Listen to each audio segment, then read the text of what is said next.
Je suis Marie-Pierre Chaubelet. J'ai été pendant 19 ans le maire de Saint-Saturnin-du-Bois et j'étais également vice-présidente à la communauté de communes en charge du tourisme et de la communication. Moi je suis Patricia Filippi, j'ai été vice-présidente en charge de la culture à la CDC. Alors pour la première fois, c'est quand Madame Chaubelet nous a présenté en vice-présidence sa découverte et son enthousiasme de par cette découverte. Ce site était au préalable un ensemble de parcelles que la commune a acquis dans le cadre d'un projet de lotissement. Dans le même temps, église qui est inscrite au patrimoine, donc l'obligation d'interroger la DRAC dans la mesure où ce terrain faisait plus de 10 000 m². Donc un jour, la mairie a reçu un courrier de la DRAC disant qu'en effet, il allait y avoir un diagnostic sur ce terrain. Donc, pour la première fois, nous avons rencontré l'archéologue du Conseil général, à savoir Léopold de Morel, et nous l'avons interrogé et là, il nous a dit il y a des tégulas sur votre terrain. Ce sont des tuiles gallo-romaines. On a connu un grand moment de vide en traversant ce terrain et en réalisant nous-mêmes qu'il y avait des tuiles. Et l'aventure a commencé. Et moi, étant à l'époque encore professeure d'histoire-géographie, je me suis sentie vraiment impliquée, émerveillée parce que Madame Chaubelet nous disait, et puis en étant confiant sur ce qu'on allait trouver. Alors, les souvenirs, c'est la découverte avec l'archéologue. Donc là, vous n'imaginez pas la puissance de découvrir qu'on avait une villa gallo-romaine sur un projet de lotissement. Ça, c'est un souvenir marquant. La deuxième chose qui est quelque chose de très attachant, c'est le jour où le Conseil général a voté toutes les aides pour nous aider à conserver ce site et partir sur vraiment un projet de médiation du site.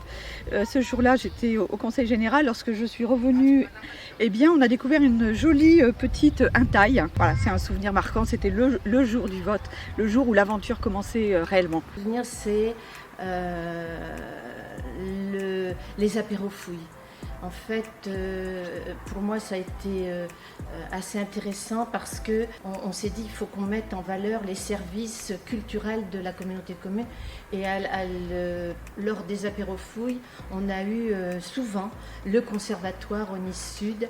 Donc tout ça, pour moi, c'était intéressant et ça m'a bien marqué.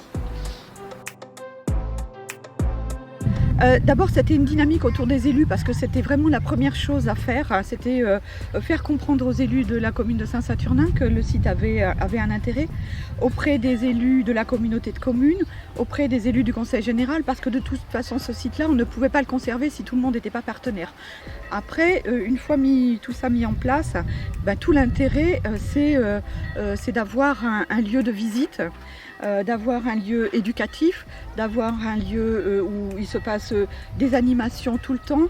Alors localement, la dynamique, ça a d'abord été auprès des enfants des écoles, auprès des centres de loisirs.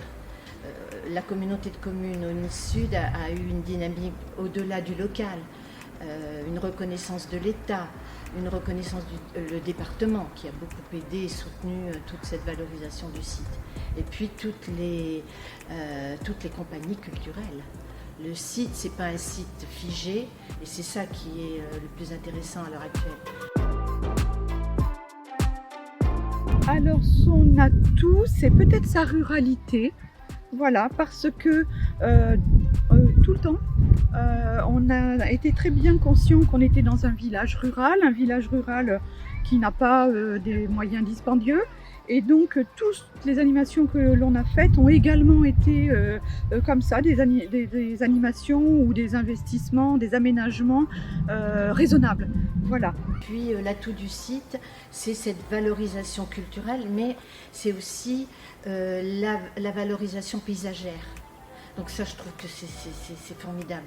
Et prendre appui sur la ruralité, parce qu'en fait, on est dans le rural à Nice Sud, et cette ruralité, on la valorise en plantant des graines et des fleurs qui sont en lien avec l'aspect paysager. On a été assez novateur, je pense, pour certaines mises en scène et ça fait plaisir. J'espère qu'en 10 ans, on aura continué les fouilles. Je pense qu'il y a pas mal de découvertes. Ça va bien au-delà du site. Et puis dans 10 ans, de voir peut-être pourquoi pas un jardin, un cœur ouvert, et puis que les gens s'imprègnent comme un jardin public, mais un jardin public très spécial. Je voudrais qu'il y ait toujours des animations, qu'il y ait toujours des découvertes, qu'on fasse des spectacles, qu'on reçoive du monde, qu'on reçoive les enfants, vraiment que ça soit toujours vivant.